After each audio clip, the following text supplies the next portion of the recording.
Boa noite para todos e todas.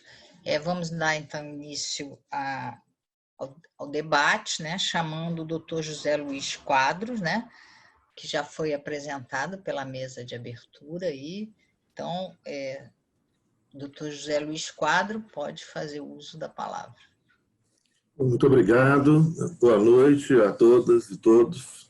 Grande satisfação, né, participar desse evento excepcional e a oportunidade aqui de falar um pouco, né, sobre o novo normal e as alternativas, né, essa ideia do estado de transição, né, e o momento que nós estamos vivendo hoje de extremas complexidades. Como eu tive a oportunidade ontem de falar brevemente na mesa de abertura, né, representando a Rede para o Constitucionalismo Democrático na América Latina, nós temos hoje uma rede, nós somos mais de 300 constitucionalistas em todos os estados da América Latina.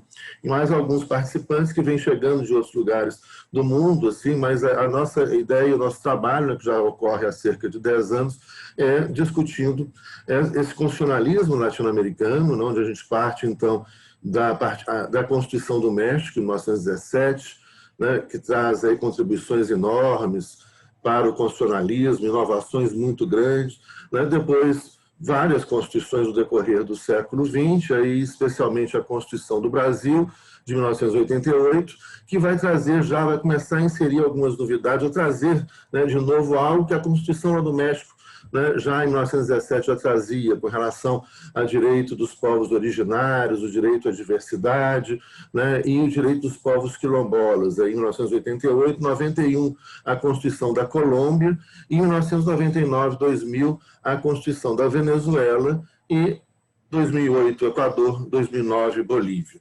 As constituições se servem de grande referência para os debates hoje do novo constitucionalismo e a nossa ideia de construção de uma outra teoria do Estado, de uma outra teoria da Constituição, rompendo, né, com essa teoria do Estado, a teoria da Constituição de origem liberal, moderna e europeia, né, ela concentra os seus estudos hoje, especialmente nas constituições da Venezuela, do Equador e da Bolívia, e das experiências que ali ocorrem, todo esse processo radical de transformação, inclusive hoje, né, todo esse processo de resistência, né, contra a agressão do Império, né, e as várias tentativas e o golpe de Estado que aconteceu na Bolívia, né, um problema sério com o Equador, de um governo, né, que trai, né, a sua proposta, né, inicial de forma grave, e os ataques constantes, né, contra a Venezuela, como nós mencionamos ontem.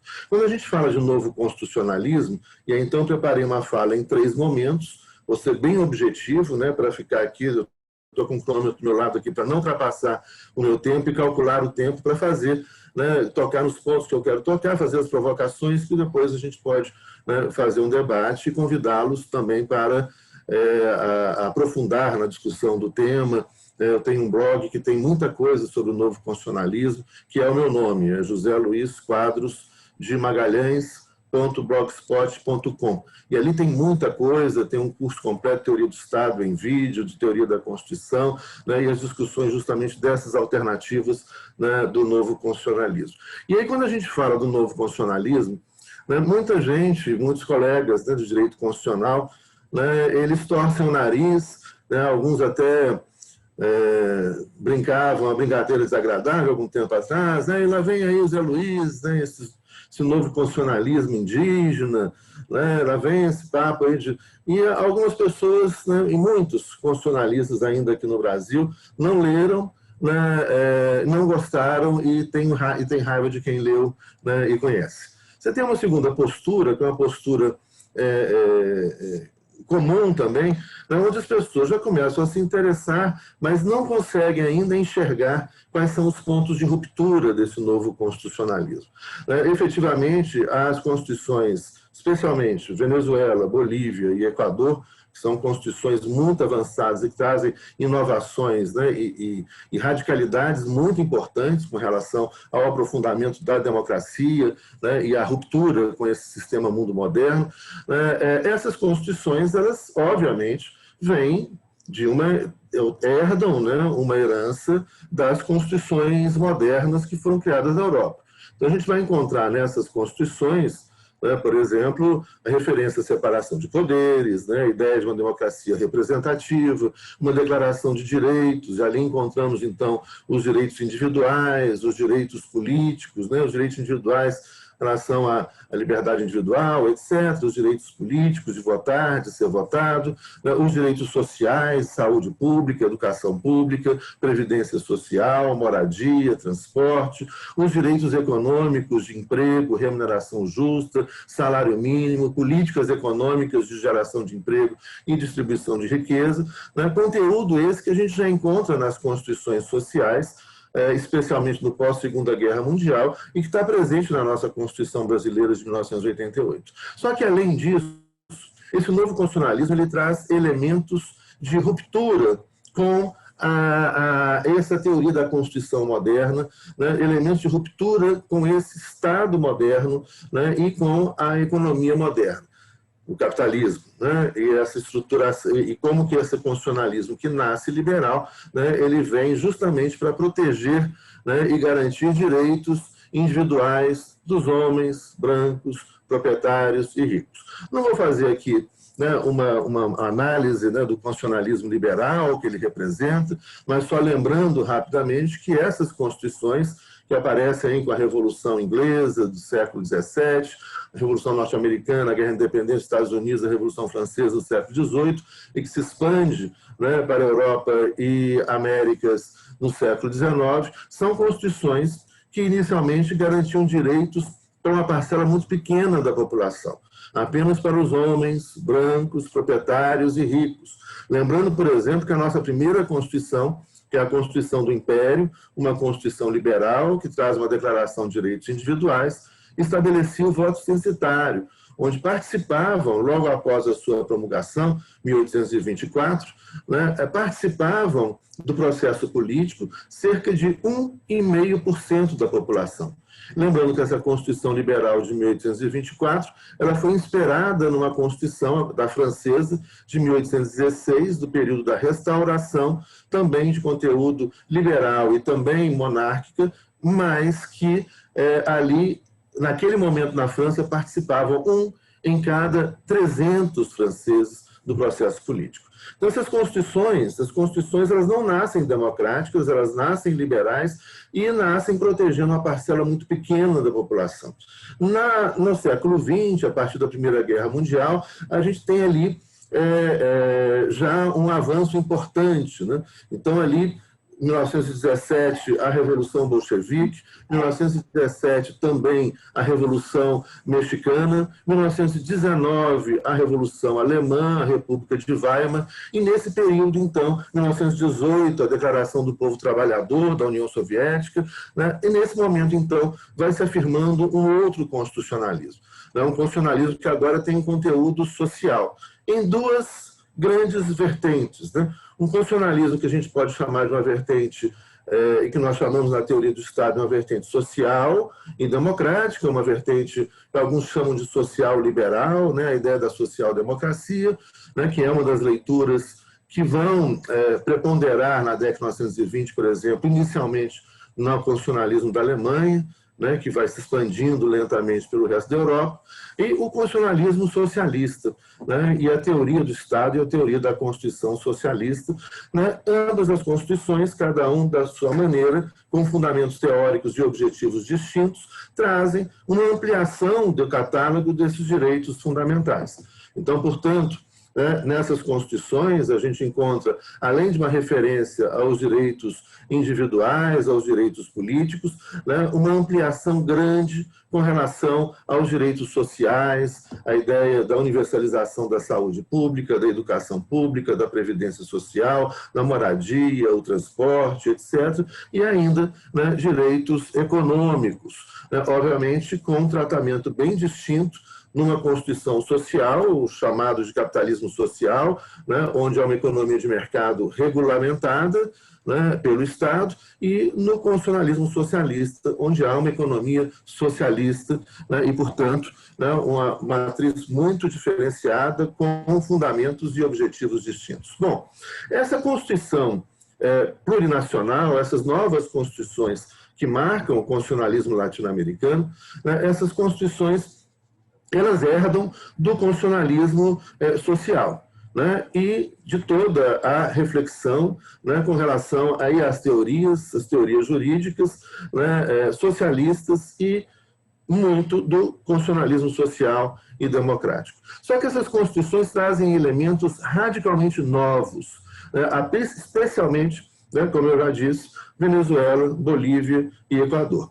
Elementos que podem significar, portanto, uma ruptura com esse sistema mundo moderno, ou que nós chamamos, quando a gente discute a teoria, essa nova teoria da Constituição, do Estado plurinacional, né, essa possibilidade essas constituições já estabelecem ou criam mecanismos de ruptura com esse sistema mundo colonial moderno.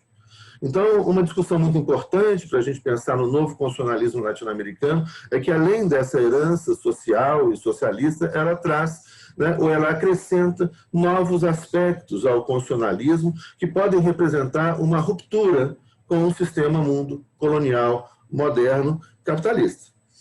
E esses elementos são encontrados dentro dessas constituições, né, alguns elementos de ruptura. É óbvio que o tempo, né, que eu tenho aqui não dá para a gente aprofundar nisso, então aqui o meu papel é simplesmente chamar a atenção e despertar a curiosidade de vocês a respeito disso. E como que essa Constituição ou essas constituições podem, então, né, representar uma alternativa. Bom, essas constituições, então, plurinacionais, elas trazem alguns elementos importantes, né? Primeiro, a ideia do direito à diversidade, o que é absolutamente inovador para a teoria da Constituição. O que significa isso?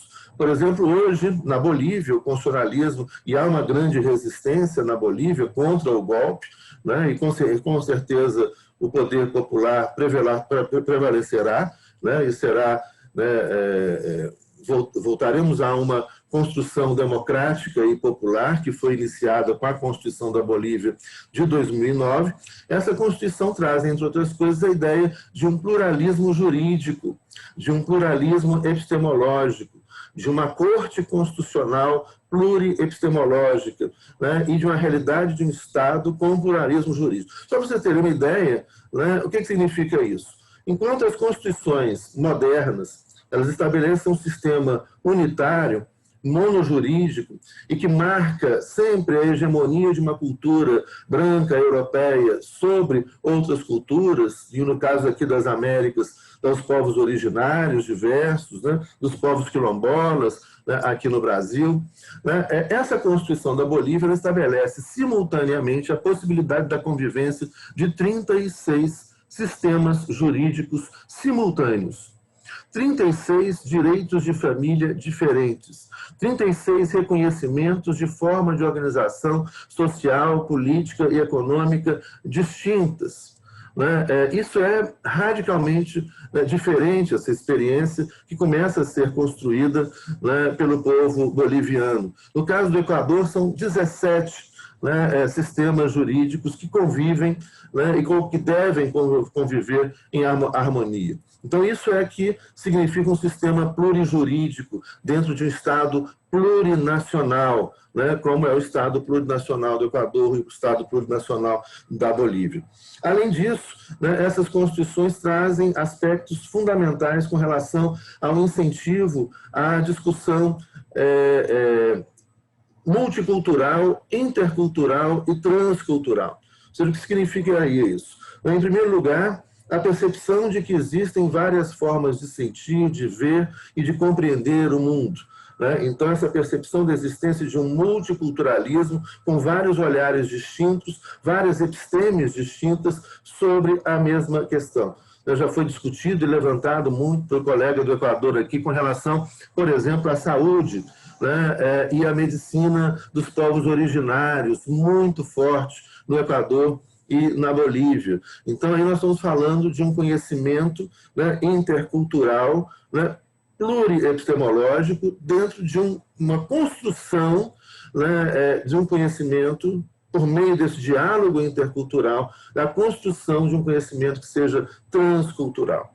Então, isso nos lembra não só o desafio enorme, gigantesco e corajoso desses povos em promover esse diálogo entre essas várias culturas, entre essas várias epistemes, entre essas várias formas de ver, sentir e compreender o mundo, entre esses diversos saberes, né, existentes, né, de forma diversa na nossa América indo-afro-latino-americana.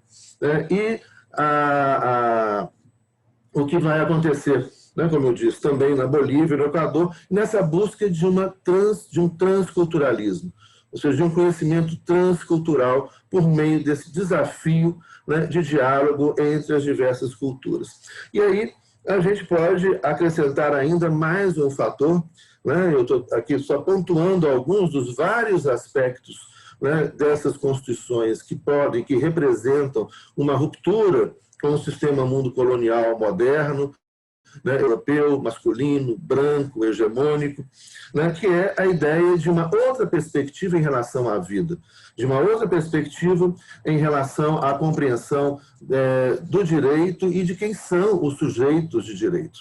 Então, essas constituições trazem, por exemplo, a ideia, né, de um ecocentrismo, né, para além de um antropocentrismo. O direito moderno e o sistema mundo moderno, ele é antropocêntrico, né? E não só antropocêntrico, se a gente lembrarmos a origem das constituições liberais, essas constituições liberais protegiam apenas os homens brancos, proprietários e ricos. O sistema constitucional, inicialmente, protegia uma parcela muito pequena da população. A grande parcela da população está fora desse sistema de proteção, né, de direitos individuais liberal, né, não democrático, uma vez que o que vigia nessas constituições liberais era a ideia de uma meritocracia, né, em uma realidade de completa desigualdade de condições de trabalho, desigualdade econômica, social, etc. Essas constituições, então, eram antropocêntricas. Esse conceito, né, de proteção de direitos da pessoa humana vai se ampliando no século XX, com muita luta, né, a luta dos movimentos feministas, do movimento operário, no século XIX, no decorrer do século XX, o que vai representar, então, a conquista de novos direitos, direitos sociais, direitos de participação política, de organização política. Esses direitos vão se ampliando, lembrando também que toda vez que todo momento que esse sistema constitucional, criado lá atrás, né, pelos burgueses, a partir do momento que esse sistema constitucional começava a servir para incluir mais pessoas, a abranger mais direitos, ele começava, de alguma maneira, a se democratizar, né, e estabelecer uma democracia de viés popular, amplo, né, há ruptura. Então, as rupturas são presentes, se a gente voltar desde a Revolução Francesa, né, a ruptura, por exemplo, em 1799, com o triunvirato, Sieyès, Napoleão, etc., que rompe com a Constituição, assim como isso vai ser permanente, a gente vai lembrar o golpe empresarial militar no Brasil de 64, né, o golpe no Chile de 73, Argentina, Uruguai, e tantos outros golpes, como o golpe também nesse ano na Bolívia. Né? Então, o que a gente vê, toda vez que esse constitucionalismo, que nasceu feito por poucos e para poucos, de caráter conservador, né, ele começa a incluir mais pessoas, há sempre uma ruptura, né, um golpe, né, um atentado a essa ordem constitucional, a essa lógica constitucional. Né, e a Venezuela, Bolívia e Equador ousaram constitucionalmente muito. Né, e daí, então, né, uma das razões pelo que a tentativa, né, insistente e sistemática de destruir, né, esse projeto maravilhoso, né, que inclui, entre vários outros projetos econômicos, sociais, culturais, etc., um projeto constitucional inovador na Venezuela, na Bolívia e no Equador. Bom, essas constituições trazem, então, superando a ideia de um antropocentrismo, trazem uma ideia revolucionária para o direito, que é a ideia, então, do direito da natureza. Ou seja, nesses países a natureza passa a ser sujeito de direito. Então nós temos um primeiro passo, inicialmente, com o direito, o animalocentrismo, ou o direito dos animais, né, seguido de um outro passo, que é a ideia do biocentrismo, como direito de qualquer ser vivo. Né? Então, antes da atual crise e traição do governo, né, de Lenín Moreno no Equador, por exemplo, né, qualquer cidadão equatoriano poderia requerer em juízo o direito de qualquer ser vivo, como sujeito de direito. Ou seja, para a proteção da vida e da natureza, não é necessário se demonstrar o interesse de um ser humano naquela determinada ação, naquela determinada questão. Ou seja, basta que exista uma ameaça à vida em qualquer forma, né, que essa questão pode ser levada ao judiciário, né, e que, pedindo a proteção, a ação do Estado na proteção da natureza. E aí, então, isso culmina com decisões fantásticas que ocorreram e que ocorrem hoje, recentemente, né, na Bolívia, no Equador, na Colômbia. A Corte Constitucional da Colômbia tem decisões corajosas nesse sentido, como recentemente reconhecendo a Amazônia como sujeito de direito e reconhecendo como sujeito de direito o ecossistema do Rio Atrato, na Colômbia. Ou seja, é sujeito de direito que tem que ser protegido pelo Estado o ecossistema do Rio Atrato. O que significa isso? O rio, as suas águas, as plantas, peixes e animais que vivem no rio, com o rio, as populações ribeirinhas, as culturas originárias indígenas que vivem com aquele rio, né, na margem daquele rio. Esse ecossistema, então, passa a ser reconhecido pela Corte Constitucional como sujeito de direito.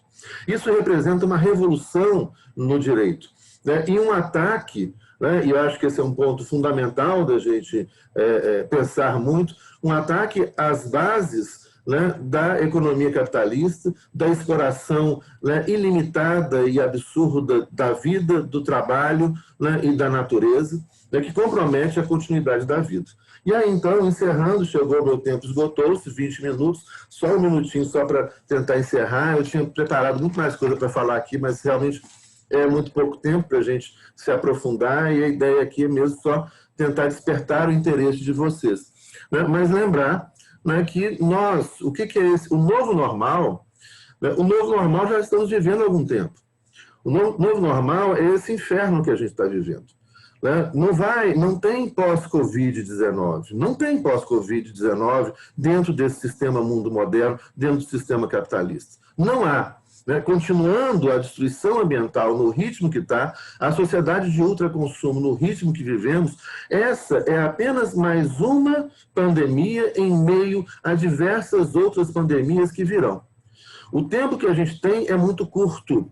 Então é muito importante que a gente tenha noção, né, da radicalidade do momento presente, né, e do limite do momento presente. Não dá mais para contar o tempo e esperar, nós vamos mudar daqui a 5 anos, daqui a 10 anos. Não.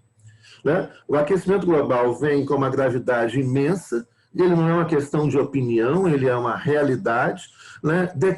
A pandemia decorre disso, e hoje nós estamos queimando a Amazônia, queimando o Pantanal, estão queimando aqui também as montanhas da Serra do Cipó, aqui perto de onde eu moro, em Belo Horizonte, estão queimando tudo. Né? Isso significa o quê? A destruição de habitats. Né? A Amazônia é, segundo alguns especialistas, talvez, né, a maior repositório de vírus do planeta. Quando você destrói aquela floresta, não só a gente vai transformar aquilo num deserto, como a gente está liberando para o ambiente, chegando nas cidades, né, aves, né, morcegos, mamíferos, morcego é um mamífero, né, que vão chegar trazendo vírus. E não é que o vírus seja necessariamente ou obrigatoriamente algo ruim ou bom. 8% do nosso DNA é de vírus. A gente precisa e não vive sem os vírus e sem as bactérias. Só que determinados vírus matam alguns organismos, não matam outros organismos, né? E nós estamos liberando, né, animais que vão, essa é uma primeira, né, de sucessivas pandemias, né, que gerarão, né, num futuro muito próximo, se a gente não agir imediatamente, né, o fim da vida humana do planeta. Não o fim do planeta. O planeta continuará, né, mas a espécie humana desaparecerá. E aí, então, né, fica esse chamado de luta de urgência. É fundamental, né, que a gente destrua o capitalismo junto com todo o sistema mundo moderno que foi construído para sustentar o capitalismo. Né? E aí nós temos que pensar junto. Lembrando mais uma coisa, 30 segundos, que eu falei ontem rapidamente, eu insisto em todas as minhas falas. Nós precisamos tomar conhecimento, né, da gravidade do que está acontecendo também com relação aos algoritmos e à inteligência artificial. A terceira guerra, nós estamos vivendo uma guerra global, que é uma guerra dentro das nossas cabeças, é uma guerra ideológica, é uma guerra psicológica, é uma guerra dentro dos nossos corpos, que afeta os nossos nervos, afeta o nosso equilíbrio, e ela está aí.